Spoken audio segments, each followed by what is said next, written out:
Hola, soy Kim Bon Chin de la iglesia Hangmao en Chuncheon. Yo sufría de trastorno de ansiedad social. Ni siquiera podía mirar a los ojos de las personas. Pero fui liberado de mi trastorno después de conocer a Jesús resucitado. Me gustaría compartir mi testimonio de cómo ahora vivo en libertad. Fui diagnosticado de trastorno de ansiedad social en cuarto año de secundaria. Trastorno de ansiedad social es un miedo intenso de ser humillado y avergonzado en situaciones sociales. Comencé a mostrar estos signos de ansiedad desde que era muy pequeño. Mis padres dicen que fui extremadamente tímido desde que era bebé. En los restaurantes me escondía debajo de la mesa y desde ahí recibía la comida como si fuera un cachorro. En invierno, cuando viajábamos en el bus, mi madre me tenía que envolver completamente en una manta. Y como estaba en la espalda de mi madre, ella me destapaba un poco para que no tuviera calor. Pero entonces yo me ponía a llorar tan fuerte, al punto de hacerle pasar vergüenza. Un día, tuve que ir obligadamente a hacer un mandado a la casa del vecino. Pero al llegar, por el miedo a lo que sucedería después de tocar el timbre, me quedaba parado enfrente de la puerta sin poder tocar el timbre o me sentaba en las escaleras y después volvía a casa. A medida que fui creciendo, la ansiedad no desaparecía y el comienzo de las clases me atormentaban aún más. No podía adaptarme en medio de la multitud. Me quedaba divagando despistado entre muchos pensamientos. Me esforcé mucho para tener una vida normal como los demás niños, pero las diferentes situaciones me daban temor y quería esconderme en algún agujero si lo hubiera. En esos tiempos, tenía que tomar el bus para ir al colegio, y lo que más me torturaba era estar enfrente a todas las personas del bus. Hay 3 escalones en la entrada del bus, pero cuando daba esos 3 pasos para subir, me sentía agobiado al cruzar la mirada del conductor, y normalmente pagaba rápidamente el boleto y corría para sentarme en algún asiento. Incluso después de encontrar un asiento, tenía miedo de hacer contacto visual con las personas que me rodeaban. Por eso me hacía el dormido o mantenía mi mirada en la ventana. Eran 13 paradas desde mi casa hasta el colegio. Ese tiempo era un castigo para mí. Durante las clases, mantenía la mirada en el escritorio, porque no podía mirar al profesor. Como hacía esto, por más que escuchase la clase, el profesor pensaba que yo era raro. A veces, estaba nervioso por si el profesor me llamaba para hacer alguna presentación. En caso él hiciera alguna pregunta, aunque no supiera la respuesta, respondía cualquier cosa para que la atención no esté sobre mí.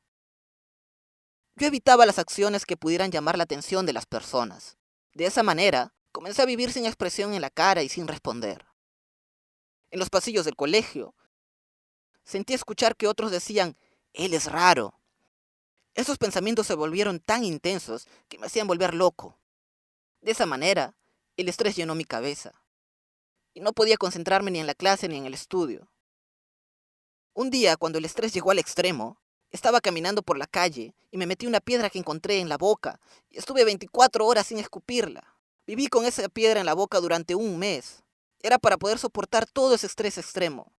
Hasta cuando comía en el colegio o dormía, lo hacía con la piedra en la boca. Varias veces. Casi me muero por esa piedra mientras dormía.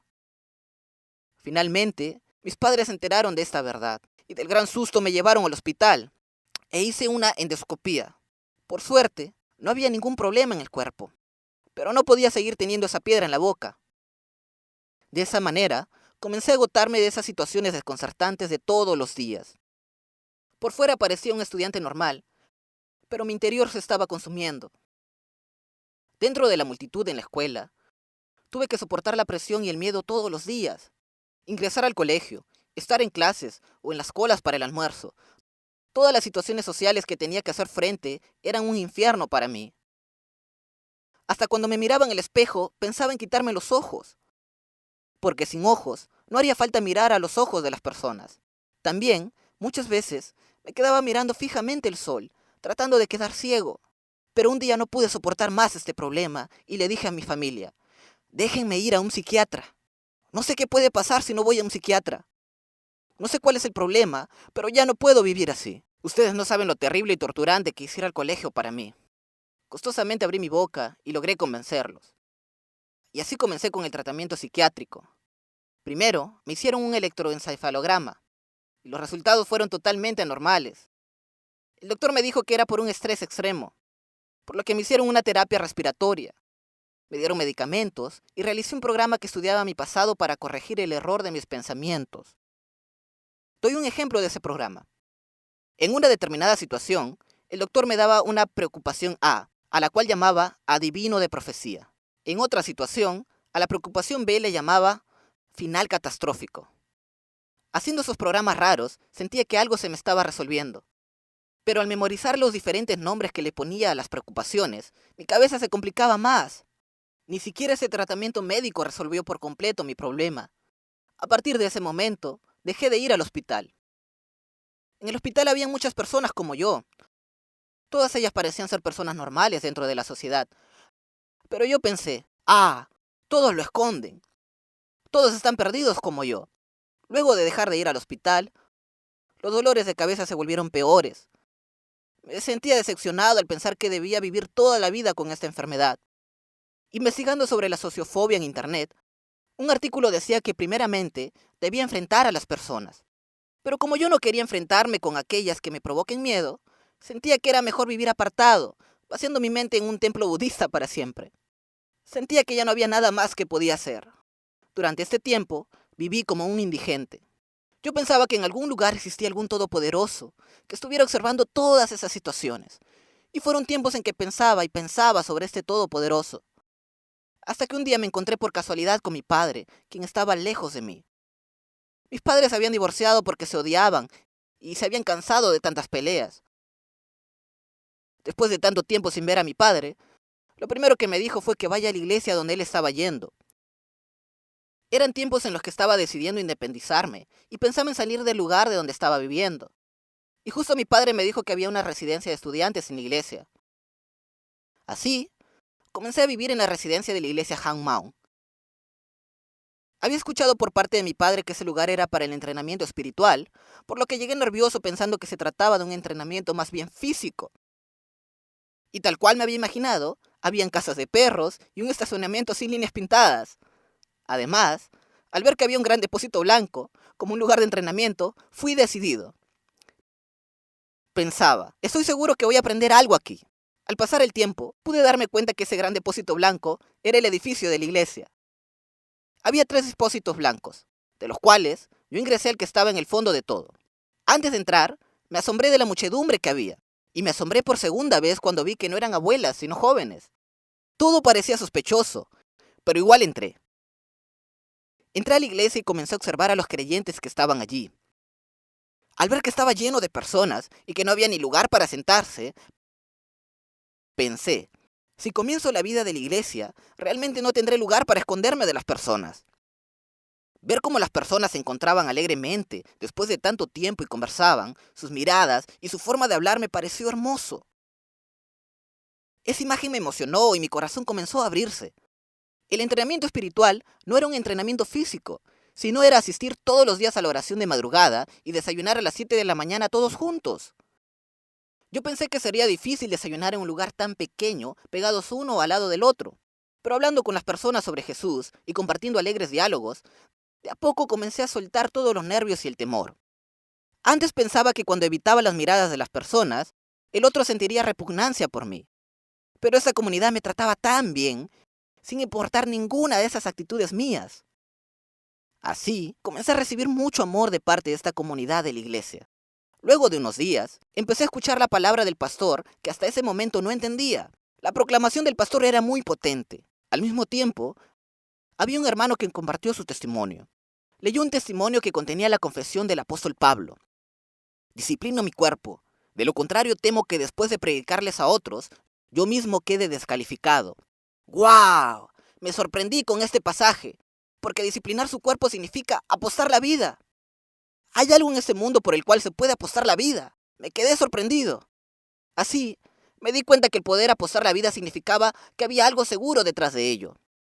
A partir de ese momento, tuve la esperanza de que podía ser una persona nueva. Un día, el pastor dijo esto en una de sus prédicas.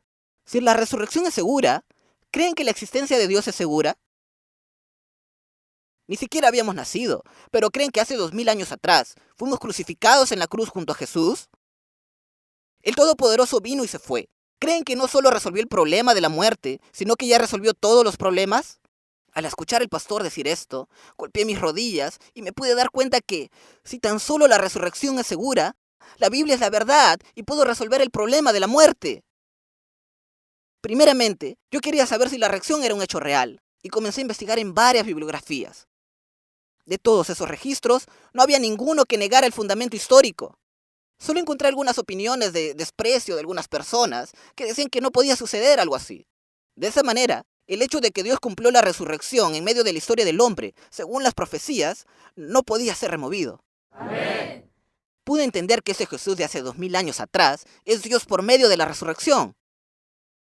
Y pude ver que por esa resurrección que se había cumplido según las Escrituras, la Biblia que tenemos en nuestras manos es la promesa de Dios. Jesucristo resucitado era Dios. Amén. Jesús me habló desde el interior de mi corazón. Kyumbok, ¿quién es tu dueño? Yo soy el dueño de tu vida, de todas tus posesiones, tu tiempo, de tu alegría y hasta de tu angustia. Yo soy el dueño de todo. Al comprender quién era realmente este Jesús, me quebranté y lloré. Es verdad, Jesús, tú eres el dueño de toda mi vida, de mis posesiones, de mi tiempo, de mi alegría y hasta de mi angustia.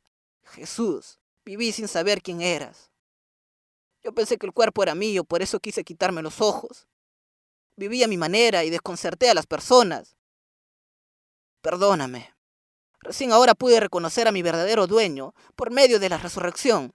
De esa manera, recibí a Jesús como el dueño de mi corazón. Como el Todopoderoso había muerto por mí, realmente Jesús era el dueño de todo mi cuerpo y de toda mi vida. Amén. Una vez que Jesús resucitado fue mi dueño, el trastorno de ansiedad ya no era un problema para mí. Ya no tenía que temer, porque el Dios Todopoderoso estaba dentro de mi corazón. Cuando todo lo de Jesús se convirtió en lo mío, comencé a vivir una vida de compañía junto a Jesús. Mi corazón ardía. Desde ese momento, mi perspectiva hacia las personas cambió. Antes, cuando me encontraba con las personas, andaba evitando la mirada, pero ya no temo a las personas. Al contrario, yo me acerco y les hablo primero, porque primero debo conocer el corazón de esa persona para poder orar a Dios por ella. La gente de mi entorno también se asombran al ver mis cambios. Antes, si trataba de comer con otras personas, prefería no comer, o comía rápidamente en un minuto y me escapaba. Pero ahora disfruto de la comida tranquilamente, compartiendo sobre la vida con las personas.